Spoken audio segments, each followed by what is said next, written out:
ហើយកាលពីព្រឹកមិញគឺរដ្ឋមន្ត្រីក្រសួងការពារជាតិសហរដ្ឋអាមេរិកហើយនឹងលោកប្រធានាធិសេនាធិការកងទ័ពចម្រុះរបស់សហរដ្ឋអាមេរិកគឺលោក Dan Kane បានធ្វើសន្និសីទកសែតពន្យល់អំពីប្រតិបត្តិការដែលសហរដ្ឋអាមេរិកប្រើសុទ្ធតែយន្តហោះបំបាំងកាយប្រភេទ B2 ហ្នឹងទៅទម្លាក់គ្រាប់បែកដែលមានទម្ងន់ធំបំផុតទៅលើ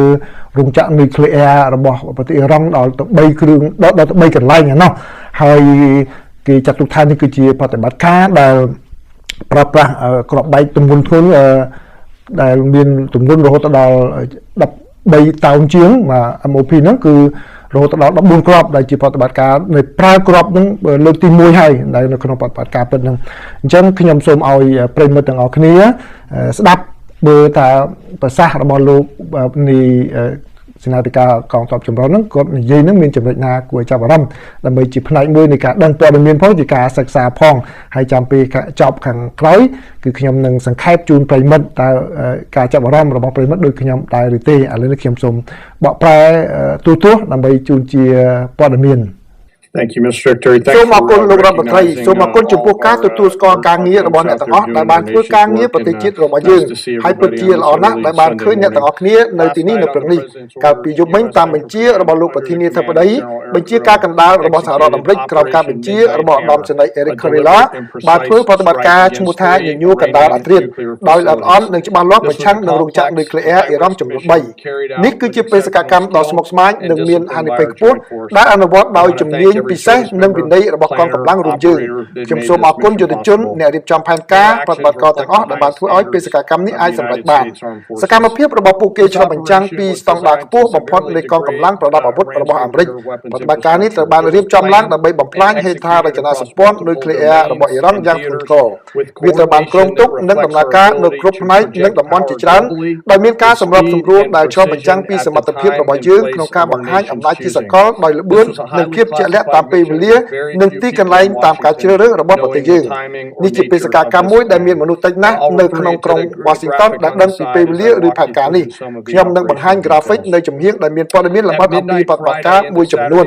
នៅពាក់កណ្ដាលអាត្រៀតថ្ងៃសុក្រដល់ថ្ងៃសៅរ៍ក្រុមវាយប្រហារ B2 ដ៏ធំមួយដែលរួមមានយន្តហោះទម្លាក់គ្រាប់បែកបានចាប់ផ្ដើមហោះពីទ្វីបសហអាមេរិកដែលជាផ្នែកមួយនៃផែនការដើម្បីរក្សាការវិឆ្មក់ផ្នែកយុទ្ធសាស្ត្រដោយក្រុមនេះបានបន្តហោះទៅភាគខាងលិចនិងទៅកាន់ Pacific ដើម្បីជាការបញ្ឆោតកិច្ចខិតខំប្រឹងប្រែងបញ្ឆោតនេះដឹងតែអ្នករៀបចំផែនការនិងអ្នកដឹកនាំសំខាន់មួយចំនួនទៅប៉ុណ្ណោះនៅក្នុងទីក្រុង Washington និងក្រុង Tampa ក្រុមវាយប្រហារចម្បងរួមមានយន្តហោះទម្លាក់គ្រាប់បែកបំបាំងកាយ B2 ចំនួន7គ្រឿងដែលនីមួយៗមានអ្នកបើកបរ2នាក់បានបន្តទៅភាគខាងកើតដោយស្ងប់ស្ងាត់ដោយធ្វើការទំនាក់ទំនងតិចតួចបំផុតក្នុងការហោះហើររយៈពេល18ម៉ោងទៅកាន់តំបន់គោលដៅ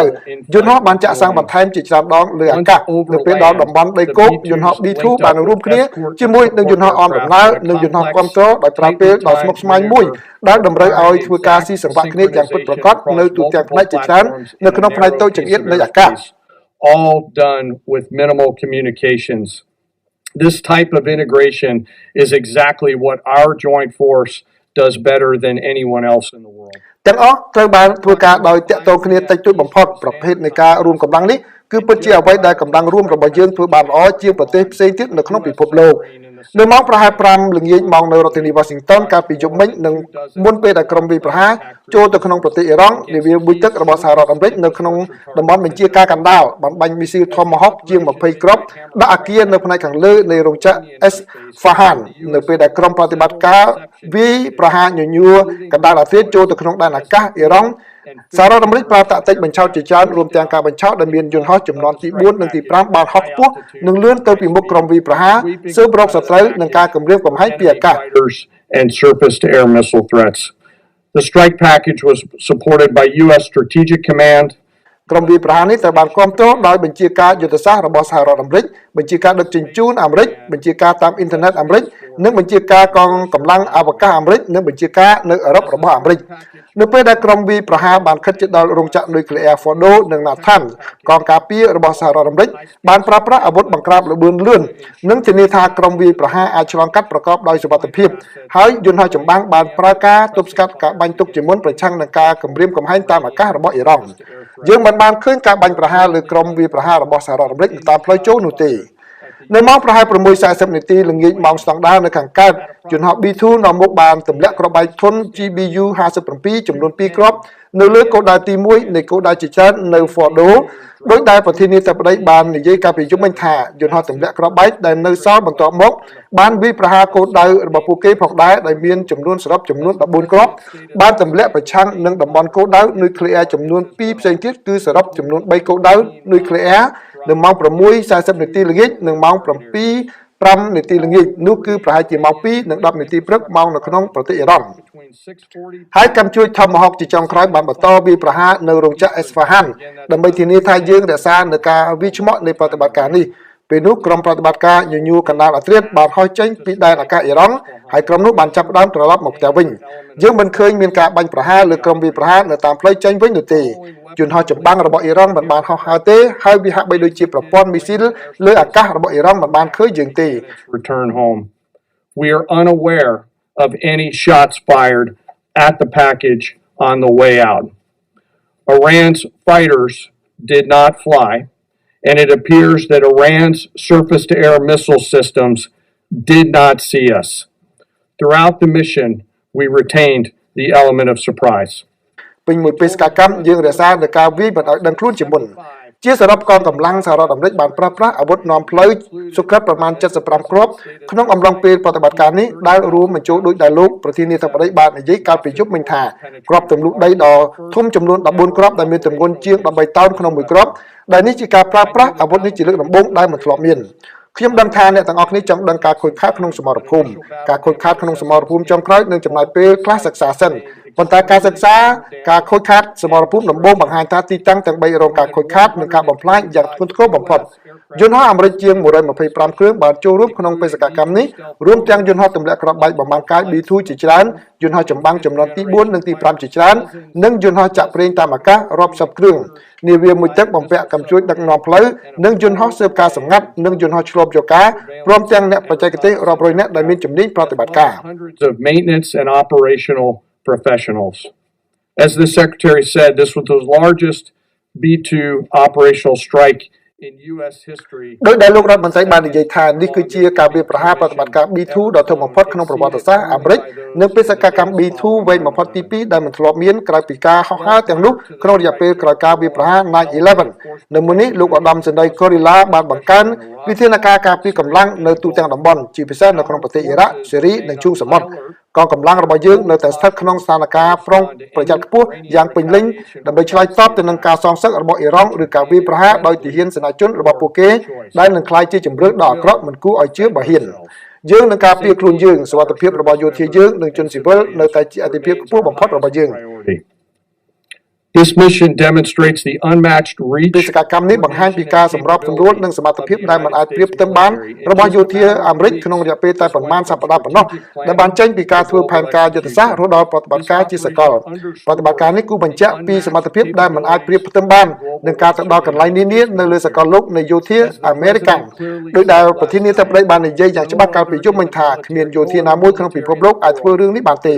ខ្ញុំចូលរួមជាមួយលោកប្រធានាធិបតីលោករដ្ឋមន្ត្រីហើយមានមោទនភាពយ៉ាងខ្លាំងចំពោះអាកាសយានិកកងកម្លាំងជើងទឹកអ្នករៀបចំផែនការប្រតិបត្តិការតាមអ៊ីនធឺណិតនិងក្រុមគាំទ្រមានបញ្ជាការដែលបានធ្វើឲ្យបេសកកម្មនេះអាចដំណើរការទៅមុខបានវាគឺជាវិន័យជំនាញនិងការធ្វើការជាក្រុមរបស់ពួកគេដែលធ្វើឲ្យប្រតិបត្តិការនេះអាចទៅរួចខ្ញុំមានមោទនភាពជាពិសេសចំពោះវិន័យរបស់យើងទាក់ទងនឹងសន្តិសុខប្រតិបត្តិការអ្វីមួយដែលជាការព្រួយបារម្ភយ៉ាងខ្លាំងរបស់លោកប្រធានាធិបតីលោករដ្ឋមន្ត្រីឧត្តមសេនីយ៍ Gorilla និងខ្ញុំហើយយើងនឹងបន្តផ្ដោតលើរឿងនេះនៅពេលដែលយើងឈរជើងនៅទីនេះនៅព្រឹកនេះយន្តហោះរបស់យើងជាច្រើននៅតែកំពុងហោះហើរនៅលើអាកាសហើយយើងបានដាក់ពង្រាយកម្លាំងរាប់រយនាក់ខ្ញុំសូមស្នើឲ្យយើងគិតបន់ស្រន់ដល់អ្នកប្រយុទ្ធរបស់យើងនៅតាមផ្លូវត្រឡប់មកផ្ទះរបស់ពួកគេនិងយោធារបស់យើងកម្លាំងរួមរបស់យើងនៅតែត្រៀមខ្លួនដើម្បីការពារសហរដ្ឋអាមេរិកកងទ័ពរបស់យើងនិងផលប្រយោជន៍របស់យើងនៅក្នុងតំបន់សូមអរគុណច្រើនបាទឃើញទេបានស្ដាប់ហើយអញ្ចឹងគឺមានចំណុចណាគួរឲ្យចាប់អារម្មណ៍ទេខ្ញុំមានចំណុចមួយចំនួនដែលខ្ញុំចង់បង្ហាញនោះគឺទីមួយគឺវាសំខាន់ណាស់ក្នុងការធ្វើប្រតិបត្តិការអ្វីមួយគឺរក្សាការសម្ងាត់គឺការរៀបចំផែនការនោះរក្សាការសម្ងាត់មិនឲ្យមានណាដឹងទេហើយទី2គឺតាក់ទងជាមួយនឹងការទៅវាយប្រហារនោះគឺដោយគេថាលក្ខណៈឆ្មក់តែម្ដងកុំឲ្យដឹងខ្លួនមុនកុំឲ្យស្ទើរដឹងខ្លួនមុនអានោះគឺជាតាក់ទិកនោះគឺចាស់មកហើយតាំងពីតាមយើងមើលតាំងពីជំនាន់បរមបុរាណចិនប្រយុទ្ធគ្នាក៏គេតែងតែប្រើតាក់ទិកហ្នឹងដែរហើយចំណុចមួយទៀតគឺយើងខ្ញុំចាប់អារម្មណ៍ដែរនោះគឺការដែល សហរដ្ឋអាមេរិកបាទសហរដ្ឋអាមេរិកនេះគឺមានការរៀបចំគ្នាយ៉ាងល្អរវាងកងទ័ពច្រើនណាព្រោះការហោះទៅនោះគឺមានការពេលវេលាតិចតួចហើយមានការរក្សាការទំនាក់ទំនងនោះមិនឲ្យដឹងសត្រូវដឹងចាប់ខ្សែទំនាក់ទំនងឲ្យបានទេហើយមួយទៀតនោះគឺគេថាតាក់ទិកបញ្ឆោតគេយើងពេលដែលព័ត៌មានចេញមកដំបូងនោះ breaking news ដំបូងនោះខ្ញុំថាអូមានយន្តហោះទៅហ្គាំទៅអីការពិតគឺមានយន្តហោះគេ7គ្រឿងសម្រាប់ហោះទៅសម្រាប់បេសកកម្មគន្តិចមែនក្រុមប្រយុទ្ធនឹងមែន7គ្រឿងទៀតហោះទៅកន្លែងផ្សេងនោះដើម្បីឲ្យអ្នកណា track គេតាមដានជើងហោះហើរនោះទៅឃើញនោះទៅនោះអញ្ចឹងមានន័យថាគាត់ជាការហោះហើរធម្មតាគឺបង្វែងដានតែម្ដងគឺល្អណាស់គឺការស្មារតីវិន័យនិងជំនាញរបស់កងទ័ពសហរដ្ឋអាមេរិកខ្លាំងមានចំណុចច្រើនក៏តែចំណុចមួយទៀតដែលខ្ញុំចាប់អារម្មណ៍គឺមិនជាពេលមកចាប់អារម្មណ៍ដូចខ្ញុំគឺតាក់ទងជាមួយនឹងសត្រូវគឺអ៊ីរ៉ង់លោកអាដាមសេនីលោកបាននិយាយពីរដងទីមួយគាត់ថាពេលដែលក្រុមវិបហានោះចូលទៅហ្នឹងគឺអ៊ីរ៉ង់អត់មានបាញ់មកវិញទេបានតែអត់ដឹងសោះតែម្ដងអត់ដឹងយន្តហោះអ៊ីរ៉ង់ក៏អត់មានដឹងប្រតិបត្តិការដើម្បីទៅស្កាត់មីស៊ីលរបស់អ៊ីរ៉ង់នៅថាបកែហ្នឹងក៏អត់មានអីហោះទៅស្កាត់ដល់ពេលចេញទៅវិញក៏ចឹងចេញទៅវិញក៏អត់មានកម្លាំងរបស់អ៊ីរ៉ង់ណាមកស្កាត់មកអីដែរដែលអាមេរិកគេត្រៀមពេលទៅចូលនោះគឺថាគេឲ្យយន្តហោះGeneral 45នោះគឺបើកហោះទៅមុនដើម្បីការពារបើខាងណាសត្រូវគេបាញ់មកគឺយន្តហោះហ្នឹងបាញ់ទម្លាក់ក្របនៅមុនដើម្បីការពារB2នេះអត់ឲ្យប៉ះអាហ្នឹងទេហើយគេថែមទាំងបាញ់ក្របដើម្បីសង្កត់ដែនក្របដែលបាញ់មកហ្នឹងគឺអត់ឲ្យប៉ះយន្តហោះវិបហារបស់អាមេរិកបានអញ្ចឹងរឿងនេះគឺជារឿងមួយល្អចឹងបើសិនជាយើងស្ដាប់ហើយយើងទុកពិចារណាសិក្សាសម្រាប់ពេលខាងមុខទាំងអស់គ្នាហើយខ្ញុំនឹងព្យាយាមរករឿងដែលល្អអញ្ចឹងរឿងពិតអញ្ចឹងដើម្បីជាការសិក្សាពីព្រោះខ្ញុំជឿថាប្រិយមិត្តខ្លះចូលចិត្តតាមដានរឿងដែលបុរាណអីហ្នឹងដែលមានលក្ខណៈតាក់ទិកយុទ្ធសាស្ត្រអញ្ចឹងឥឡូវនេះសម័យទំនើបគឺយើងបានដឹងអញ្ចឹងសង្ឃឹមថារីករាយហើយបើមានចាប់អារម្មណ៍ទៅលើរឿងណាផ្សេងទៀតសូមសរសេរ comment មកខ្ញុំនឹងព្យាយាមដើម្បីចែករំលែកបន្តឲ្យបានជាចំណេះដឹងទាំងអស់គ្នាបាទសូមអរគុណសូមជម្រាបលាជំនួសរវាងអ៊ីស្រាអែលហើយនិងអ៊ីរ៉ង់គឺមកដល់ថ្ងៃនេះគឺមានគម្រប់7ថ្ងៃទៅហើយរីឯសហរដ្ឋអាមេរិកវិញបានសម្រេចផែនការថានឹងវាយប្រហារអ៊ីរ៉ង់ក៏ប៉ុន្តែមិនទាន់បានសម្រេចចិត្តជាចុងក្រោយថាតើត្រូវហក់ចូលប្រយុទ្ធនៅពេលណានោះទេដោយលោកប្រធានាធិបតី Donald Trump ទុកពេលឲ្យចរចាការទូតសិនអ្វីដែលជាការព្រួយបារម្ភរបស់សហរដ្ឋអាមេរិកដែលអាចជំរុញឲ្យសហរដ្ឋអាមេរិកហក់ចូលទៅក្នុងសង្គ្រាមនេះឬក៏ការប្រយុទ្ធគ្នានេះគឺដោយសារតែបញ្ហាអាវុធនុយក្លេអ៊ែរពីព្រោះការចរចាអាវុធនុយក្លេអ៊ែររវាងសហរដ្ឋអាមេរិកជាមួយនឹងប្រទេសអ៊ីរ៉ង់មិនដំណើរការទៅមុខទេវាហាក់ដូចជាបរាជ័យទៅហើយអ្វីដែលជាការព្រួយបារម្ភរបស់សហរដ្ឋអាមេរិកដែលអាចនឹងឲ្យហក់ចូលគឺបញ្ហានុយក្លេអ៊ែរនេះឯងនៅក្នុងចំណោមរោងចក្រនុយក្លេអ៊ែររបស់អ៊ីរ៉ង់ដែលមានពេលបច្ចុប្បន្ននេះគឺមានរោងចក្រនុយក្លេអ៊ែរមួយដែលគេឲ្យឈ្មោះថា Fordo រោងចក្រនុយក្លេអ៊ែរនេះបានសាងសង់យ៉ាងជ្រៅទៅក្នុងដីដែលគ្មានប្រទេសណាដែលមានសមត្ថភាពអាចបំផ្លាញបាននោះទេគឺមានតែសហរដ្ឋអាមេរិកដែលមានគ្រាប់បែកគេហៅថាគ្រាប់បែកដ៏ធំប្រភេទ GBU 57ដែលមានសមត្ថភាពអាចទម្លុះចូលទៅក្រោមដីដើម្បីកំទេចរោងចក្រនោះបានដូច្នេះតើសហរដ្ឋអាមេរិកនឹងហក់ចូលពេលណាយើងនឹងចាំមើលទៀតក៏ប៉ុន្តែនៅពេលនេះអ្វីដែលខ្ញុំចង់ចែករំលែកជាមួយនឹងប្រិយមិត្តគឺតើរោងចក្រនោះវាមានអាចកំបាំងនិងមានលក្ខណៈពិសេសយ៉ាងណាដោយសាងសង់នៅខាងក្នុងភ្នំនិងមានលក្ខណៈរឹងមាំប្រឆាំងនឹងគ្រាប់បែករោងចក្រនុយក្លេអ៊ែរ Fordo របស់អ៊ីរ៉ង់មានផ្លូវរួមក្រោមដីចំនួន5ជីកចូលទៅក្នុងភ្នំវាមានរចនាសម្ព័ន្ធគាំទ្រដ៏ធំនិងបរិវេណសន្តិសុខធំទូលាយគេអាចមើលឃើញពីរោងចក្រចម្រាញ់សារធាតុនុយក្លេអ៊ែរ Fordo ដ៏អាចកំបាំងរបស់អ៊ីរ៉ង់នេះតែពីរូបភាពតាមផ្កាយរណបតែប៉ុណ្ណោះនាពេលថ្មីនេះរោងចក្រនុយក្លេអ៊ែរ Fordo នេះគឺមានលក្ខណៈសម្ងាត់ហើយមានការយាមកាមយ៉ាងតឹងរ៉ឹងបំផុតគឺគ្មានអ្នកណាដឹងពិតប្រាកដអំពីទំហំនិងសកម្មភាពនៅក្នុងរោងចក្រនោះទេចាប់តាំងពីរោងចក្រនេះទៅបានគេប្រកាសឲ្យដឹងនៅឆ្នាំ2009មកហើយអ្វីទាំងអស់ដែលយើងបានដឹងនៅពេលនេះដែលខ្ញុំអាចចែករំលែកបានជាមួយនឹងប្រិយមិត្តទាំងអស់គ្នាហើយទៅបានបណ្ដាញសារព័ត៌មាននានាចុះផ្សាយនេះគឺផ្អែកទៅលើរបាយការណ៍ ចារកម្មរបស់ប្រទេសអ៊ីស្រាអែលដែលលួចបានឯកសារនោះជាច្រើនទំព័រគឺហើយនឹងផែនការជាច្រើនដែលយកមកបង្ហាញជាសាធារណៈឲ្យបានដឹងតាមការប៉ាន់ស្មានសាលធំរបស់វាស្ថិតនៅប្រមាណពី80ទៅ90ម៉ែត្រនៅក្រោមដីធ្វើឲ្យវាមានសុវត្ថិភាពគេចផុតពីគ្រាប់បែកទម្លាក់ពីលើអាកាសគេដឹងថាអ្វីដែលអ៊ីស្រាអែលមានគឺគ្មានសមត្ថភាពបំផ្លាញដោយបាញ់ពីលើអាកាសបានទេខណៈដែលមេដឹកនាំរបស់អ៊ីរ៉ង់អាចគេចចេញពីការវាយប្រហាររបស់អ៊ីស្រាអែលជាបន្តបន្ទាប់អ្នកវិភាគមួយចំនួនបាននិយាយថាអ៊ីរ៉ង់ត្រូវតែប្រញាប់ប្រញាល់ប្រើរោងចក្រ Fordo នេះបំផ្លែងឃ្លាំងផ្ទុកសារធាតុអ៊ុយរ៉ាញ៉ូមដែលចម្រាញ់ឲ្យទៅជាគ្រាប់បែកនុយក្លេអ៊ែរឲ្យបានឆាប់អ៊ីស្រាអែលបានកំណត់គោលដៅវាយប្រហាររោងចក្រនេះក្នុងរយៈពេលប្រមាណថ្ងៃថ្មីនេះប៉ុន្តែបើយោងតាមទីភ្នាក់ងារថាមពលបរមាណូ IAEA រហូតមកដល់ពេលនេះមិនអាចបំផ្លាញវាបានទេទីក្រុងតេហ៍រ៉ង់បាននិយាយថាគោលបំណងនៃកម្មវិធីនុយក្លេអ៊ែររបស់ខ្លួនគឺដើម្បីសន្តិភាពប៉ុណ្ណោះប៉ុន្តែរោងចក្រ Fordo នេះគឺជាចំណុចស្នូលនៃការព្រួយបារម្ភចំពោះមហិច្ឆតានុយក្លេអ៊ែររបស់អ៊ីរ៉ង់មន្ត្រីរបស់អ៊ីរ៉ង់បានពន្យល់ទៅដល់ទីភ្នាក់ងារអាតូមិករបស់អង្គការសហប្រជាជាតិ IAEA ថា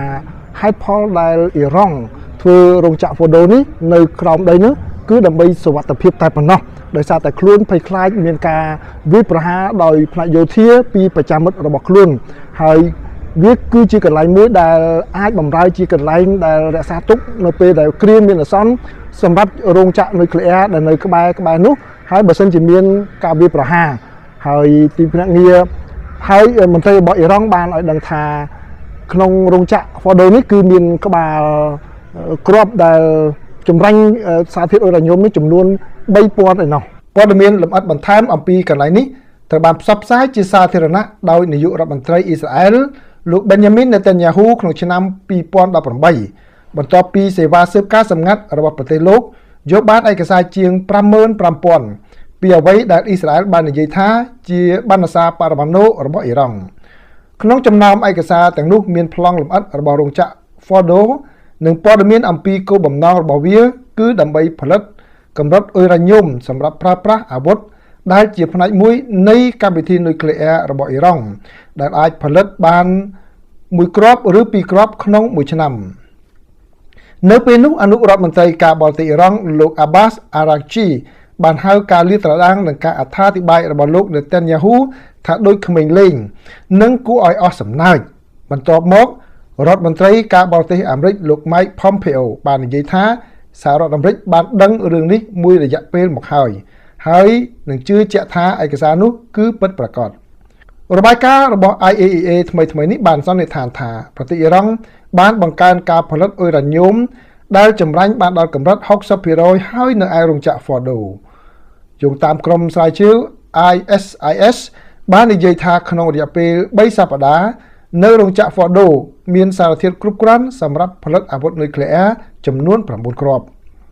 នោះហើយជាមូលហេតុដែល Fordo គឺជាការផ្ដោត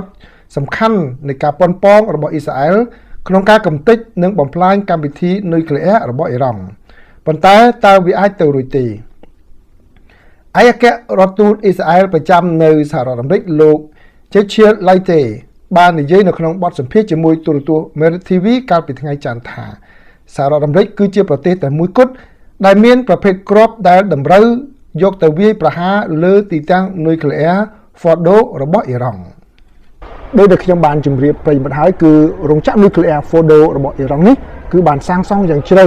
ហើយស្ទើរតែគ្មានលទ្ធភាពណាអាចបំផ្លាញបានទេបើអ៊ីស្រាអែលចង់បំផ្លាញក៏មិនអាចបានដែរតើតែត្រូវការជំនួយពីសហរដ្ឋអាមេរិកហើយបើទោះបីជាសហរដ្ឋអាមេរិកឲ្យគ្រាប់បែកដែលធំនោះទៅប្រទេសអ៊ីស្រាអែលក៏អ៊ីស្រាអែលមិនមានយន្តហោះសម្រាប់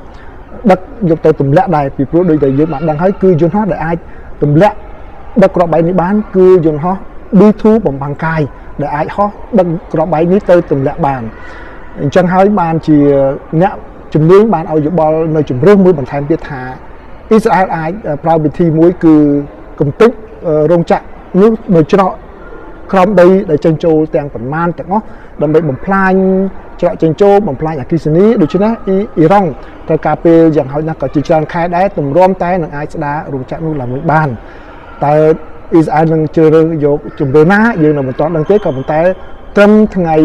ប្រហ័ននេះគឺអ៊ីស្រាអែលថាខ្លួននឹងវាយប្រហាររោងចក្រនុយក្លេអ៊ែរទាំងអស់របស់អ៊ីរ៉ង់នៅពេលនេះបើទោះបីជាមិនមានសមត្ថភាពខ្លាំងដូចជាក្របបែករបស់សហរដ្ឋអាមេរិកក៏ដោយ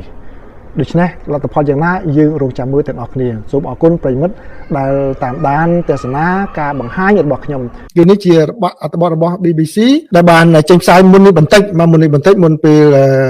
ចូលផ្សាយនេះខ្ញុំឃើញក៏ខ្ញុំយកមកភ្លាមតែម្ដងបាទចំណងជើងអត្ថបទរបស់ BBC នេះគឺក៏ដាក់ថាខ្ញុំមិនហ៊ានត្រឡប់ទៅផ្ទះវិញទេបាទនៅពេលដែលខាង BBC ទៅដល់ភូមិដែលមានចំនួនគ្នារវាងកម្ពុជានិងថៃនៅតាមបណ្ដោយព្រំដែនបាទពេលមួយចំនួនប្រហែលជាមកដល់ពេលនេះលួចញឹមថាបងកំសែងក៏ធ្លាប់ឲ្យយោបល់ថាគួរតែនាំអ្នកកសែតទៅមើលដល់កន្លែងហ្នឹងបាទឥឡូវនេះឃើញខាងរដ្ឋាភិបាលគេធ្វើបានរបស់គេមែនណាបាទនៅជា BBC សំទៅក៏ខាងរដ្ឋាភិបាលជើងយើងមិនដឹងប៉ុន្តែដល់ណាបោះដៃមុនមិនជាបញ្ហាសំខាន់ពួកគាត់បានទៅដល់កន្លែងហ្នឹងគឺនៅភូមិជោគជ័យហ្នឹងក៏គាត់ទៅដល់នៅខាងព្រះវិហារហ្នឹងក៏ទៅដល់ហើយគេក៏ឃើញបាទអញ្ចឹងឥឡូវខ្ញុំសូមសង្ខេបបន្តិចតើវាខុសគ្នាយ៉ាងម៉េចរវាងការយកព័ត៌មានដែលទៅដល់កន្លែងហ្នឹងហើយនឹងការយកព័ត៌មានដែលមើលតែពីខាងក្រៅនេះទេដូច្នេះការសរសេររបស់គាត់នេះវែងJonathan Head ឃើញទេ Jonathan Head គាត់អ្នកសរសេរម្ដងឃើញទេបាទនៅចាំបានទេបាទនៅចាំ Jonathan Head ទេដែលកាលមុនគាត់សរសេរពីខាងភាគីថៃហើយខ្ញុំរិះគន់គាត់មិននៅចាំទេបាទ Jonathan Head គាត់សរសេរពីខាងភាគីថៃហើយខ្ញុំថាជើញ Jonathan មកខ្មែរ John come to Cambodia John គាត់មកមែនណាគាត់មកមែនអញ្ចឹងសេចក្តីរាយការណ៍របស់គាត់ខុសពីសេចក្តីរាយការណ៍ពីមុនអញ្ចឹងហ៎ចាំពេលមិនតាមខ្ញុំតាមដានព័ត៌មានខ្ញុំយល់ឃើញទេបាទរឿងពីមុនផ្សេងឥឡូវនេះខ្ញុំសូមរាយការណ៍សូមបកសង្ខេបពី Jonathan អញ្ចឹងក្រោយពីស្ដាប់អត្ថបទនេះជប់ជេរ Jonathan បាទអញ្ចឹងសំខាន់ណាអូមកឲ្យមើលនៅ feel ហ្មងមិនគេយកតាមយោបល់ខ្ញុំគេចេះធ្វើការរបស់គេទេណាគេធ្វើការរបស់គេបាទអញ្ចឹងឥឡូវសេចក្តីរាយការណ៍ថ្មីរបស់ Jonathan Head ដែលខ្ញុំនឹកឃើញJohnខ្ញុំជួបគាត់កាលពីខ្ញុំនៅ UN បាទគាត់មកយករឿងខ្មែរក្រហមគាត់ជួបនៅក្នុងពេលដែលខ្ញុំរៀបចំសន្និសីទសារព័ត៌មានពីរឿងការបង្កើតសាលាក្តីខ្មែរក្រហមហើយខ្ញុំអ្នកកាន់កម្មវិធីហ្នឹងដែលចក់ឡយណាសួរខ្ញុំជួបគាត់មកផ្លែតពេលហ្នឹង John បាទជួបម្ដងនៅស្រុកខ្មែរកាលហ្នឹងបាទអញ្ចឹងឥឡូវសូមជូនសេចក្តីសង្ខេបរបស់ Jonathan តើគាត់រីកានឹងយ៉ាងម៉េចគាត់រីកានោះល្អរបស់គាត់ណាគាត់មានលំលើករបស់គាត់ថាលោកបន្លាបានកាត់ភូមិកម្ពុជានៅភូមិជោគជ័យដោយកាត់តាមវាលអំពៅចំការអំពៅខ្ញុំមិនលំលើកដូចគាត់ខ្ញុំសង្ខេបយកតែម្ដងតែគាត់សរសេរគឺដូចបន្លំលោកល្អរបស់គាត់មកល្អរបស់គាត់ទឹកដៃគាត់សរសេរល្អបាទហើយនៅពីក្រៅខ្នងពួកគេនោះគឺជាតំបន់ព្រំដែនបាទដែលមានអេក្រង់ពណ៌ខ្មៅដែលផុសឡើងផុតពីដីដែលលាក់បាំងទាហានរបស់ថៃដែលនៅពីខាងក្រោយនោះនេះគឺជាព្រំដែនរឹងមាំថ្មីរវាងប្រទេសទាំងពីរដែលធ្លាប់តែបើកចំហនិងអាចងាយឆ្លងកាត់បានដោយប្រជាជនទាំងសងខាងបន្ទាប់មកនៅម៉ោង 15:20 នាទីមកក្នុងស្រុកនៅថ្ងៃទី 13 ខែសីហាស្ថានភាពបែរជាផ្លាស់ប្ដូរអ្នកស្រីហ៊ុយម៉ាលីសបានថ្លែងថាទាហានថៃបានមកប្រាប់ឲ្យយើងចាក់ចេញបន្ទាប់មកពួកគេបានទាញលូបន្លាបិទបាំងខ្ញុំបានសួរថាតើខ្ញុំអាចត្រឡប់ទៅយកឆ្នាំងធ្វើម្ហូបរបស់ខ្ញុំវិញបានទេពួកគេឲ្យពេលខ្ញុំតែ20 នាទីប៉ុណ្ណោះរឿងរបស់អ្នកស្រីគឺជារឿងគ្រួសារមួយក្នុងចំណោមគ្រួសារ13ដែលត្រូវបានគេដេញចេញពីផ្ទះនិងវាចំការដែលនៅម្ខាងទៀតនៃលូបន្លាដែលពួកគាត់បាននិយាយថាពួកគាត់បានរស់នៅនិងធ្វើការនៅទីនោះអស់ជាច្រើនទសវត្សរ៍មកហើយឥឡូវនេះស្លាកសញ្ញាទៅបានអាជ្ញាធរថៃដាក់ព្រមានពលរដ្ឋខ្មែរថាបានចូលត្រៀមយកដីថៃដោយខុសច្បាប់នៅភូមិជោគជ័យពួកគេប្រកាសថាព្រំដែនគួរតែជាខ្សែបន្ទាត់ត្រង់រវាងបង្គោលព្រំដែនថ្មពីរដែលទៅបានព្រមព្រៀងនឹងដំឡើងជាង1សតវត្សរ៍មុនថៃនិយាយថាខ្លួនគ្រាន់តែធានាការពារទឹកដីរបស់ខ្លួនប៉ុណ្ណោះដោយសារតែស្ថានភាពចំនួនជាមួយនឹងកម្ពុជានេះមិនមែនជារបៀបដែលកម្ពុជាមើលឃើញនោះទេកម្ពុជាមើលឃើញខុសពីនេះភាពតានតឹងជាច្រើនខែនៅតាមតំបន់ព្រំដែននៃ ដែលមានចំនួនរបស់ពួកគេបានផ្ទុះឡើងជាចំហនៅក្នុងខែកក្កដាដែលបណ្ដាលឲ្យមនុស្ស40នាក់បានប្រហែលជា40នាក់បានស្លាប់បាត់បង់ជីវិតចាប់តាំងពីពេលនោះមកបទជបាញ់ដ៏ផុយស្រួយត្រូវបានសម្រេចបានទោះបីជាសង្គ្រាមពាក្យសម្ដីដែលជំរុញឲ្យមានមនោសញ្ចេតនាជាតិនិយមនៅលើប្រព័ន្ធផ្សព្វផ្សាយសង្គមបានរក្សាភាគីទាំងពីរឲ្យនៅឆ្ងាយពីគ្នាក៏ដោយ BBC បានទៅដល់តំបន់ព្រំដែននៃប្រទេសកម្ពុជាដែលបានជួប